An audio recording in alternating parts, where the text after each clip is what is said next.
Boa noite mais uma vez. Quero de novo registrar minha alegria e satisfação pelo resultado desse primeiro dia do nosso evento. Fiz alguns agradecimentos e queria agradecer especialmente a duas pessoas. Claudiana, nossa secretária executiva, pelo trabalho dedicado dela, e ao Leandro, da empresa DataShow, pelo trabalho paciente, competente na transmissão do nosso evento.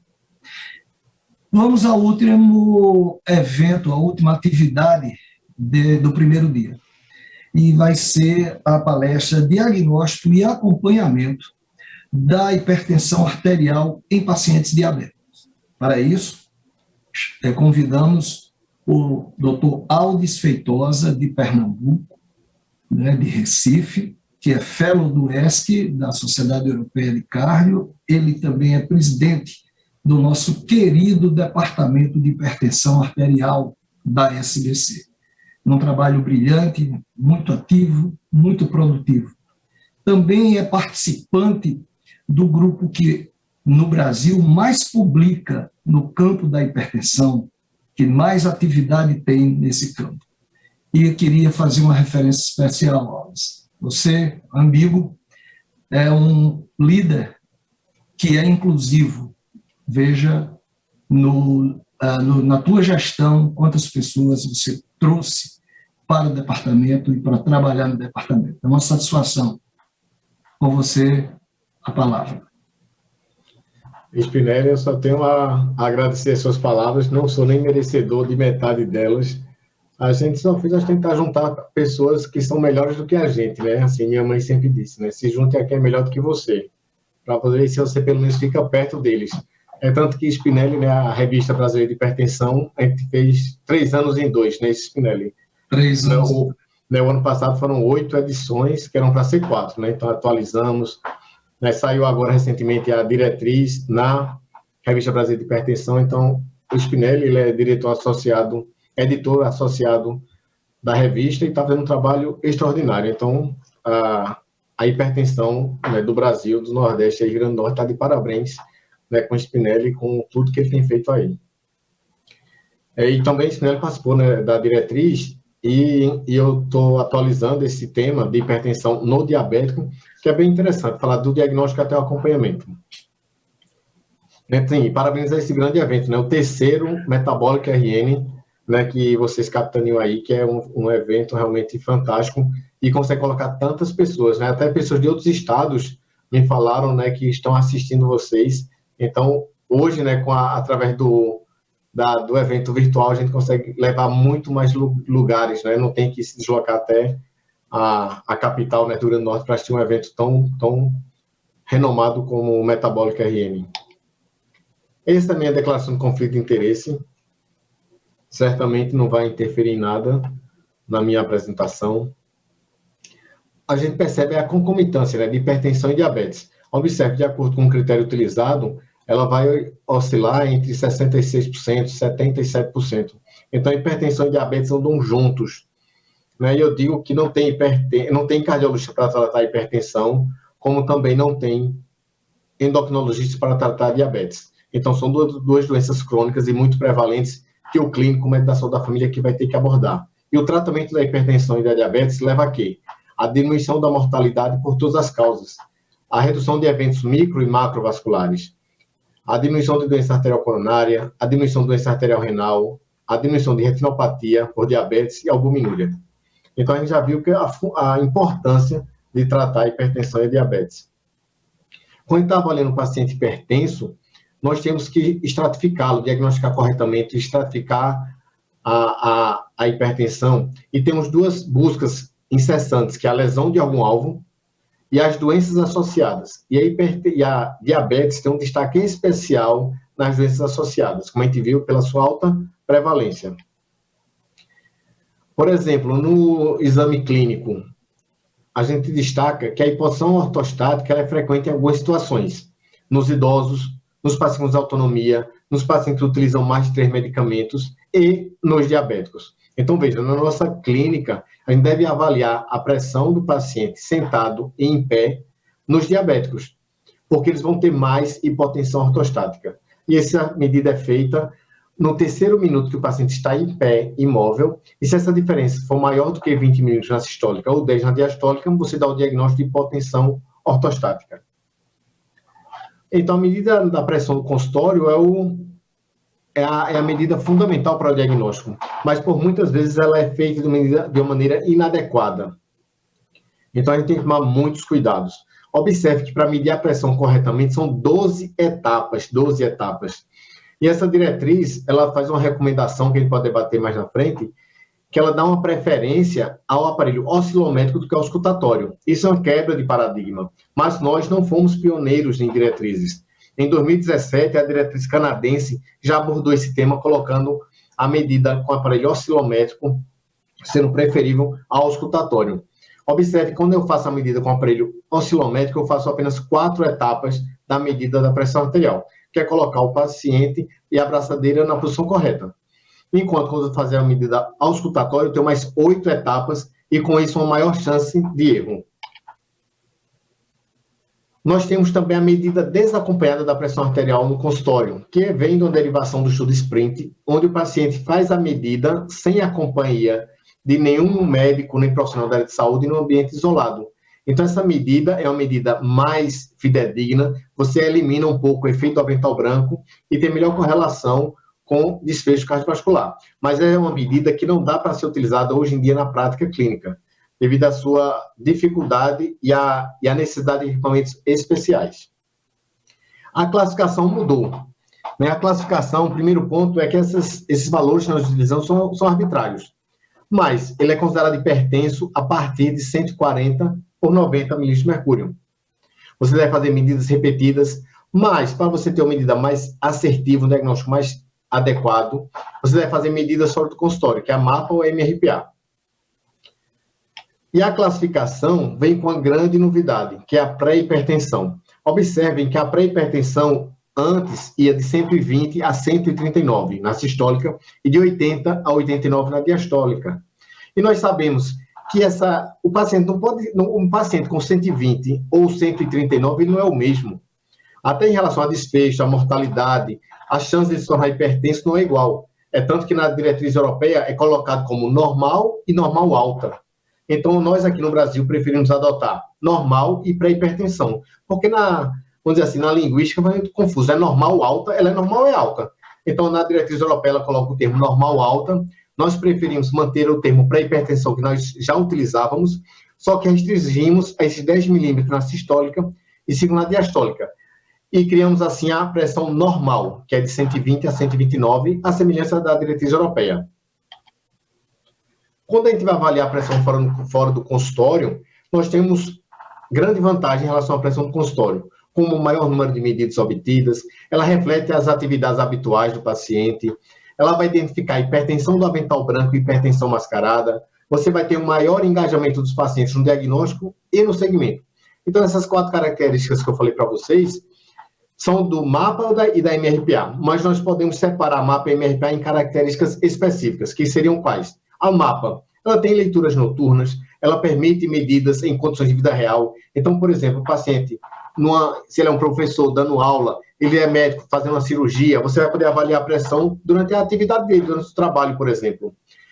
O uso de pacientes com cognição prejudicada, porque o aparelho vai medir sozinho a pressão do paciente. E naqueles pacientes que têm obsessão, que são casos que são muito ansiosos e que ele não pode ver a pressão porque ele fica muito agitado e ansioso, vai querer corrigir a medicação. Então, a MAPA, você cobre o visor e o aparelho faz as medidas sozinho. Permite avaliar a variabilidade da pressão em curto período de tempo, quer dizer, em 24 horas. E tem evidência prognóstica muito mais robusta. Como desvantagem, nós temos 3 pontos, que é o custo elevado, são equipamentos mais caros. Por isso, você tem disponibilidade por vezes limitada e pode ser desconfortável, principalmente as medidas durante o sono. A MRPA, por sua vez, que é a monitorização residencial da pressão arterial, tem como característica ser de baixo custo, amplamente disponível, tem medição em ambiente domiciliar, que pode ser mais relaxado que o consultório e assim diminuindo o efeito do avental branco, permite avaliar a variabilidade da pressão no dia a dia, em vários dias, e tem o envolvimento do paciente na medida da pressão arterial, levando assim a maior adesão ao tratamento. Como desvantagem, se refere na diretriz, pressões somente em repouso. Que isso não é, eu não vejo como uma desvantagem, isso é uma característica do exame. Veja, eu quero avaliar em repouso em casa, eu faço MRPA. Eu quero avaliar fazendo as atividades, eu faço um mapa. Tem um potencial erro de medição, porque o paciente é que vai colocar o aparelho, o seu cuidador, então ele está treinado nessa medida, e não faz leituras noturnas. Isso é uma boa pergunta que vocês podem fazer, se isso é realmente uma verdade. Quando é que eu vou indicar mapa ou MRPA? Então, veja, temos indicações que são para os dois métodos e indicações específicas para a mapa.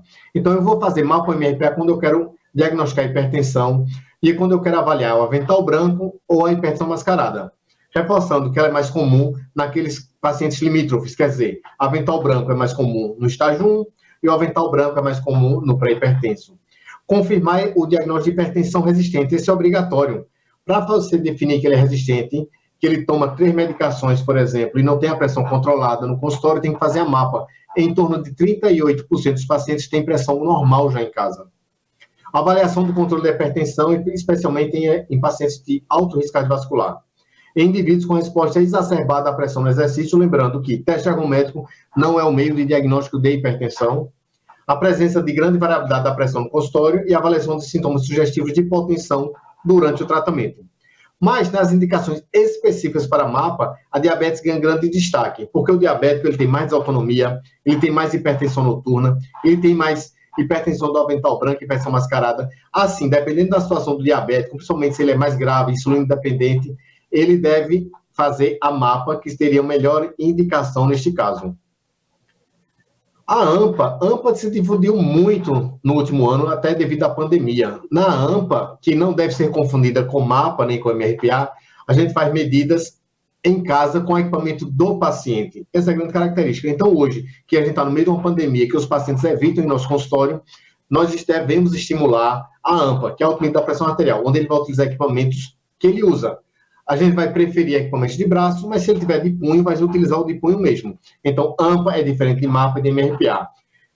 Como nós sabemos que a AMPA ele faz de maneira aleatória, mas a gente tem que ter um número mínimo de medidas, porque medidas isoladas é muito ruim. A medida isolada, você, assim, eu digo que o paciente, normalmente, a gente tem vontade do quê? De tomar um sorvete, eu tenho vontade de ir aí na praia de Espinel tomar um vinho com ele, mas a gente tem vontade de medir a pressão arterial. Normalmente o paciente mede a pressão quando ele está ansioso, estressado. Então, para a gente avaliar uma pressão, ele tem que medir quando ele está assintomático, sem estar ansioso, sem estar com dor de cabeça, sem estar com nenhum sintoma. Então, a AMPA, a gente deve ter um conjunto de pelo menos 7 medidas durante 3 dias, para que você possa avaliar uma mediana e não pegar uma pressão isolada e dizer que a AMPA do paciente tem esse valor. Outro ponto que teve uma novidade na diretriz foi no valor de diagnóstico pelos métodos. Então, pressão no consultório igual ou maior a 140 por 90, a MAPA maior ou igual a 130 por 80 e a MRPA, que também era 135 por 85, passou para 130 por 80, devido a grandes estudos no Brasil e no exterior. O diabético tem grande destaque na avaliação do efeito do avental branco e no efeito de mascaramento. O diabético tem muito mais autonomia. Então, se você tem equipamentos limitados, para quem eu reservar meu mapa, meu MRPA? Para o paciente diabético. O paciente diabético ele tem mais autonomia, ele tem maior variabilidade da pressão arterial, então ele vai ter mais efeito do avental branco, onde são pacientes que você vai utilizar menos medicação, porque a pressão na clínica é maior do que em casa, e também ele tem mais efeito de mascaramento, onde a pressão na clínica é mais baixa do que em casa, onde você vai utilizar mais medicação. Então, a gente deve utilizar esses métodos muito no diabético, para que a gente possa ajustar a medicação com a pressão dele em casa. Lembrando que o valor de normalidade, tanto para MAPA como MRPA, é 130 por 80 e não 140 por 90, como no consultório. Falando sobre os fenótipos, nós temos 4 fenótipos para o diagnóstico. Então, lembrando que a gente só consegue dar esses diagnósticos nos fenótipos realizando pressão em casa e no consultório, onde a normotensão verdadeira é encontrada quando a pressão no consultório é normal, e ela é normal também em casa. A hipertensão sustentada, quando ela é anormal no consultório e anormal em casa. O avental branco, quando ela está alta no consultório e normal em casa. E a menos prevalente, que é a hipertensão mascarada, mas que tem muito destaque. Por quê? Porque esse paciente ele tem um risco cardiovascular até maior do que o hipertenso sustentado. porque você pensa que ele está com a pressão normal, não medica ou não ajusta o tratamento, ele vai ter mais eventos cardiovasculares. Observem a prevalência do mascarado e do avental branco quando o paciente ele é limítrofe. Por exemplo, o avental branco no estágio 1 é da ordem de 49%. Quer dizer, você dá o diagnóstico de avental branco no estágio 1 é igual a jogar uma moeda. Metade deles não tem hipertensão, é hipertenso do avental branco. E na pré-hipertensão, 20% deles são hipertensos mascarados, quer dizer, você vai ter que usar medicação antihipertensiva. E se eu pegar o hipertenso, o pré-hipertenso, aquele que é o normal alto, na diretriz europeia, chega a praticamente 30%. Então, olha, não dá hoje em dia para a gente diagnosticar ou tratar o hipertenso sem realizar medidas domiciliares, quer seja MAPA ou MRPA. Aí também, como novidade nessa diretriz, foram os fenótipos dos hipertensos tratados. Então, quando ele é um hipertenso tratado, ele não é normotenso, ele é um hipertenso controlado, com a medicação. Se ele é um hipertenso sustentado e usa medicação, ele é um sustentado não controlado. E o mascarado passa a ser chamado mascarado não controlado, e o avental branco também avental branco não controlado. Então, você tem essa nova nomenclatura para os pacientes que usam medicação antihipertensiva. Aqui um destaque especial é para o diagnóstico e a triagem do paciente hipertenso e diabético. Eu chamo a atenção que a diretriz coloca que o pré-hipertenso estágio 1 e 2 devem fazer MAPA e MRPA para afastar avental branco e mascarado.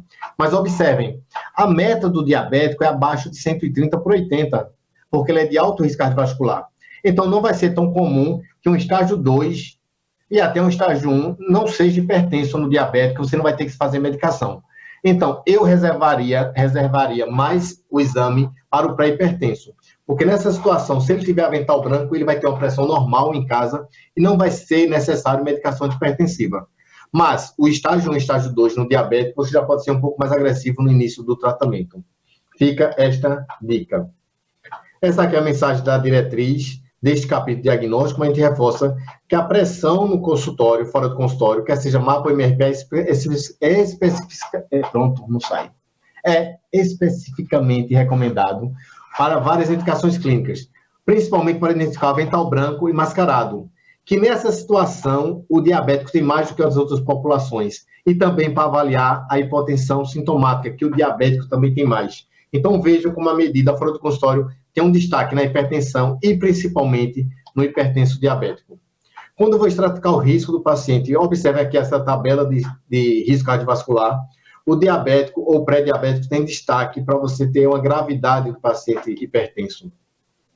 Quando eu vou fazer exames complementares de rotina, eu tenho um paciente hipertenso, eu devo solicitar de rotina vários exames. Eu não vou ler todos aqui, está na diretriz, mas vou dizer para vocês que a glicemia de jejum e a glicada deve ser dosado de rotina em todo o paciente hipertenso. Os exames complementares, eu indicaria o quê? Eu já falei que eu vou fazer no hipertenso a glicada e a glicemia de jejum. Mas se ele já é um hipertenso diabético, que exames a mais eu faria? Eu ressaltaria aqui a albuminúria, a microalbuminúria. Então, o hipertenso diabético vai ter mais nefropatia diabética. Eu vou destacar aqui ultrassom de carótidas, que o diabético e hipertenso vai ter mais hipertrofia, espessamento médio intimal, vai ter mais placas de aterosclerose e ter maior doença coronariana. Então, um exame muito bem indicado para o hipertenso diabético. E, por fim, o teste ergométrico na suspeita de DAC. Então, um paciente diabético com história familiar, sem história familiar, com hipertensão, é um paciente que tem um risco maior para doença coronária e, assim, o teste ergométrico estaria muito bem indicado. Vejam que situação, quando eu vou classificar o estágio da hipertensão, levando em consideração o nível de pressão arterial e a presença de lesão de órgão-alvo com comorbidades. Quando o paciente é diabético, todo ele já é de alto risco, se a pressão está acima de 130/85. Então, vejam, eu não preciso pensar muito. Eu tenho um paciente hipertenso ou pressão acima de 130/85 e ele é um diabético, ele já é de alto risco. E o que quer dizer ele ser de alto risco? Que a meta do tratamento é abaixo de 130/80. Observe aqui nossa tabela de alto risco. Então, eu não vou dizer que ele é um hipertenso porque ele é pré-hipertenso, mas o pré-hipertenso diabético, a meta dele é abaixo de 130/80. Olha aqui como está a tabelinha, entre 120, 129 e 70, 79. Por quê? Porque ele tem fatores de riscos adicionais. E tem que levar um cuidado, uma atenção especial, que a pressão arterial não deve ser reduzida abaixo de 120/70, porque nós sabemos que aumenta o risco de eventos cardiovasculares e até de mortalidade. Então, hoje, tratar hipertensão, eu digo que é igual a tratar fibrilação atrial com varfarina, é uma faixa. Então, no diabético, a faixa é de 120/129 e 70/79 na pressão diastólica. E no capítulo também de pressão e diabetes, chama a atenção outro ponto, olha, que aqui está em destaque em vermelho. O hipertenso diabético pode apresentar hipertensão mascarada mais do que as outras populações, então tem que ter necessidade especial para MAPA ou MRPA. Todos esses textos que vocês estão lendo aqui foi retirado da diretriz, não tem uma palavra que eu coloquei sem estar na diretriz. Chegando já ao final da minha apresentação, até para ter um debate, observe sobre tratamento. Primeiro, vamos esquecer a diabetes. Todo paciente com pressão acima de 130/85 tem que mudar o estilo de vida. Qualquer paciente, sendo diabético ou não, pressão a partir de 130/85, mudar o estilo de vida. Vejam, se o paciente é diabético, ele já é de alto risco cardiovascular. Então, se ele é estágio 1 e é um diabético, ele é de alto risco, e eu vou iniciar tratamento medicamentoso no diagnóstico, imediatamente. E, se ele é um diabético e tem uma pressão entre 130 e 139, 85, 89, quer dizer, pré-hipertensão, e ele é um diabético, eu posso aguardar 3 meses fazendo mudança do estilo de vida. Mas se após 3 meses ele não tem a pressão controlada, quer dizer, no diabético abaixo de 130/85, está indicado medicação antihipertensiva. E qual medicação indicar no hipertenso diabético de risco alto? A diretriz tem uma escolha que ela recomenda mais, com maior evidência. Então, o que ela coloca? Considerando esse octeto do tratamento, onde a gente tem um trio de ouro na base, né? Na verdade, a base é a mudança de estilo de vida. Na sequência, é diurético tiazídico, inibidor de angiotensina e bloqueador do canal de cálcio. Então, se eu tenho uma hipertensão no paciente diabético ou no paciente de alto risco cardiovascular, a combinação ideal, de maneira genérica, é IECA com um bloqueador do canal de cálcio, como de preferência. E se o paciente é um paciente obeso, né, lembrando do estudo Accomplish, é IECA com diurético tiazídico. Então, essa seria a recomendação para o paciente diabético e hipertenso e diabético. Quando a gente vai tratar, a gente tem esse benefício. Veja, quando eu baixo a pressão abaixo de 140/90, eu diminuo o AVC, eu diminuo a doença arterial coronária, eu diminuo a doença renal. Quando eu baixo na faixa de 131/135, eu diminuo a mortalidade por todas as causas. E quando eu baixo a pressão abaixo de 130, eu diminuo a redução de acidente vascular encefálico. Então, veja como é importante o controle da hipertensão e, em especial, no hipertenso diabético. Outro ponto que a gente não pode esquecer é a hipertensão resistente. E nós temos características clínicas e condições associadas. E a diabetes é uma condição associada ao hipertenso resistente. Quem é diabético tem uma maior chance de ser hipertenso resistente. Então, a gente tem que tomar de olho e ter certeza de estar realmente controlado devido à variabilidade da pressão arterial e à própria doença em si. E observe, quando ele é resistente, eu preciso confirmar se ele é resistente. E para eu excluir o efeito do avental branco, eu tenho que fazer MAPA ou MRPA, como mostra esse algoritmo do posicionamento brasileiro de hipertensão resistente, para eu saber se ele é realmente um resistente ou ele é um pseudo-resistente. E assim eu termino minha apresentação. Aqui está o meu contato, meu e-mail, meu Instagram, meu telefone com o WhatsApp. Quem quiser entrar em contato comigo, fique à vontade, que eu estou à disposição de todos vocês. Um forte abraço e eu vou parar aqui meu compartilhamento para que a gente possa debater um pouquinho com vocês. E a gente vai, não é agora, Spinelli, que vai trazer dúvidas de hipertensão e diabetes. Quem mais sabe, no Norte e Nordeste, quiçá no Brasil, é o Spinelli. Houve uma queda de energia aqui, eu tive que acessar pelo celular, que não voltou ainda ao sinal. Mas, Alves, eu queria aproveitar então, já que eu não estou vendo as perguntas, e assim, pelo que você disse, então, nos diabéticos hipertensos existe a curva em J, né? Parece que você fazer uma redução intensiva da pressão arterial, e dependendo até com o que, né, você faz, parece que não é uma boa ideia, né? Exatamente. Eu imagino que o VJ existe para tudo na vida, não é? Como eu disse, tudo é o meio do caminho ideal. Né? Você não gosta de vinho, Spinelli? Você Isso. gosta, não é isso? Pode nem tomar nada, nem tomar demais. O bom é o meio termo, não é isso do vinho. Eu tenho. Então, a pressão arterial é a mesma coisa. Veja, a pressão alta é ruim, aumenta eventos cardiovasculares, mas a pressão baixa demais também aumenta eventos cardiovasculares quando ele está tratando. Não o paciente que tem aquela pressão 10% e não toma nada, não é hipertenso. Aí não tem esse risco cardiovascular. Mas se você usa medicação antihipertensiva e a pressão está muito baixa, você aumenta efeitos colaterais das medicações, aumenta a queda, fratura, né, eventos isquêmicos cerebrais, insuficiência renal. Então a gente deve evitar pressões muito baixas nos hipertensos, principalmente o diabético. Por quê? Porque o diabetes tem mais doença coronariana, por exemplo. A gente até sabia previamente que o coronariano era aquele doente que evitava uma diastólica muito baixa. Né? Lembra disso? Então, assim, e o diabético, ele tem mais doença coronariana. Então, são situações que a gente realmente deve evitar de maneira geral. Pressões muito baixas, que a gente aumenta o risco cardiovascular. Então, é como eu falei na minha apresentação. A meta de hipertensão hoje é uma faixa. E no caso do diabético, é uma faixa de 120 a 129 e de 70 a 79. Uma outra coisa que também me chamou a atenção é que quando você falou da AMPA, aí na diretriz ela diz que não obedece a um protocolo, né? Mas você me deu uma ênfase boa, que é importante ter alguma número de medidas. Então, de uma certa forma, para a AMPA ser melhor produtiva, ser melhor resultado, teria que ter algum protocolo, né? Isso é tão difícil, né? Porque, assim, vamos dizer assim, medidas isoladas. Medida isolada é muito ruim, a medida isolada, né? A gente sabe que a medida isolada, ela vai depender do que o paciente está passando naquele momento. Imagine que o paciente tem um susto, né? Vamos supor aqui o pernambucano rubro-negro, né? Torcendo para o esporte, perdeu de novo ontem, né? Com o jogador fazendo vôlei, não foi? Ele estava um negócio assim, então levou aquele pênalti. Aí ele mede a pressão naquela hora, liga para o doutor Spinelli, Spinelli aumenta o remédio da pressão, porque uma pressão estava alta depois do jogo do esporte. Então não serve esse tipo de medida. Por isso que a gente recomenda um mínimo de 3 dias, que passa 7 medidas, porque aí no domingo ele viu o jogo do esporte, na segunda já está mais relaxado, vai ter a terça, quando ele fizer a mediana, aquela medida do domingo vai ser considerada como sendo um artefato, uma medida fora da curva. Porque na mediana, que a gente recomenda para a AMPA, a mediana ela exclui as 3 mais altas e as 3 mais baixas. Então, pressões mal feitas ou pressões de momentos esporádicos muito altas, elas vão ser excluídas.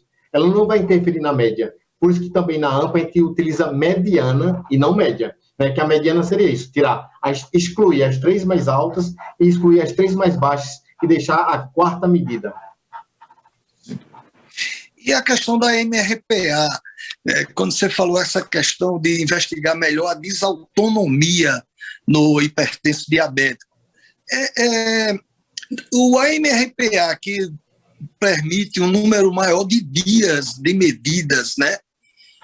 Não seria um método muito bom para acompanhar isso? E aproveitando, deixando logo a outra pergunta, esse termo que não permite medida noturna é uma coisa inadequada, não permite medida durante o sono, né? Não permite medida durante o sono. Então, que faça um comentário dessas 2 coisas, que é um método que está crescendo muito, principalmente aqui em Natal, né? Até uma preferência, e a gente queria ouvir isso aí. Veja, eu imagino, a primeira, o Spinelli sumiu de novo. Então, a primeira medida, a primeira medida, veja, se uma medida, uma mapa no diabético, ela é muito importante. Mas veja, todo paciente diabético hipertenso, ela merece uma mapa para ter uma avaliação mais completa, uma avaliação da pressão no sono, ver desautonomia, ver variabilidade durante as 24 horas. Mas qual paciente vai aguentar fazer acompanhamento da hipertensão com a mapa? Não vai aguentar. Então, assim, eu digo, o primeiro exame para avaliar a desautonomia, eu vou fazer a mapa. Ele provavelmente não vai ter, porque nem todo diabético vai ter desautonomia, não é tão frequente assim. É a maior frequência, mas não é tão frequente assim. Mas no segmento, como rotina, a MRPA cai como uma luva no hipertenso diabético, cai como uma luva. E a questão da pressão noturna é exatamente isso. Veja, a pressão durante o sono, ela não tem no Brasil. Já está no Japão, já está na Europa, e provavelmente vai chegar aqui no Brasil muito em breve, equipamentos com pressão noturna. E ela é interessante porque ela faz um disparo, você programa, por exemplo, às 2 da manhã. Então, o paciente tem aquele sono intercortado a cada 30 minutos. Não, ele vai estar dormindo.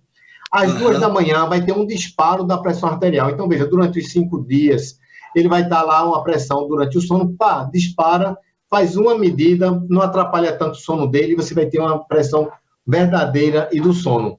Então, vai ser muito interessante a MRPA com medidas durante o sono, que já tem no Japão, chegou na Europa e está a caminho do Brasil. Eu consegui, através do Leandro, ver algumas perguntas da plateia. O doutor Vinícius Costa, endocrinologista, professor da universidade, ele faz uma pergunta se a medida SPRINT, a medida dos parâmetros do estudo SPRINT, poderiam ser extrapolados para o diabetes. A gente sabe que no estudo SPRINT não tem diabetes, né? Mas se esse tipo de medida poderia ser extrapolado. E a outra pergunta dele também é que se um paciente que você atende é diabético, eles têm um nível pressórico 14/9, se já é, além das medidas de mudança de estilo de vida, já teria que fazer obrigatoriamente medicação, né? Então, o que a gente tem? Se ele é um diabético e é hipertenso com medidas repetidas no consultório acima de 14/9, você já considera ele hipertenso e já trata. Até porque a meta dele é abaixo de 130/85. Isso. Então, você já trata. Aí a MAPA-MRPA vai seguir para acompanhamento, até para evitar principalmente hipotensões e hipertensão mascarada. Assim, a medida SPRINT é uma medida fantástica. A grande questão é você ter espaço local para fazer isso e equipamento, porque nesse equipamento o aparelho você programa para ele disparar automaticamente sozinho, sem ninguém, né?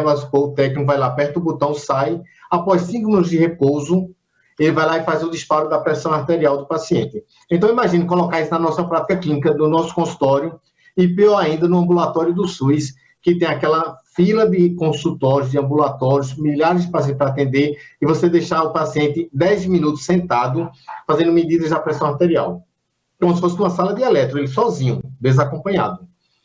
Em relação ao diabético, acho que não teria uma grande diferença pensando no método, porque a gente sabe que você atenua o efeito do avental branco, a medida SPRINT. Então, se for de normalidade, para a medida SPRINT utilizada, por exemplo, no Canadá, que coloca como uma tabela para diagnóstico, é abaixo de 130/85. Então, você utiliza já, por exemplo, no Canadá, medidas de diagnóstico com a medida SPRINT. E serviria para o diabético também, não vejo por que não servir. A questão do diabético, que é mais grave, é a hipertensão mascarada. A medida SPRINT não afasta a mascarada, pelo contrário. Como ela é uma medida mais relaxada e mais baixa que na frente do médico, você vai ter mais mascaramento. Então, a medida SPRINT não vai tirar a indicação de fazer a MAPA-MRPA, principalmente por causa da hipertensão mascarada. Opa, gente. Pois é, em função do horário, né, eu nem vou poder mais adiantar nas perguntas que tenho, até porque foi uma gentileza do Dr. Aldes, que seria uma palestra sem perguntas, mas ele adiantou um pouco a apresentação para permitir algumas perguntas. Eu queria agradecer demais sua presença, Aldes, aqui com a gente, e mais uma vez agradecer a todos que colaboraram conosco nessa empreitada, e dizer que encerramos o primeiro dia muito satisfeitos com os resultados, o número de participantes, e amanhã, às 6h30, às 18h30, aguardamos vocês para o segundo dia de evento. Eu que agradeço, Spinelli, o convite, a oportunidade, e espero ano que vem estar aí do seu lado para a gente poder tomar um vinho aí na sua casa na praia, tá certo? Ok, meu caro. Boa noite a todos. Boa noite.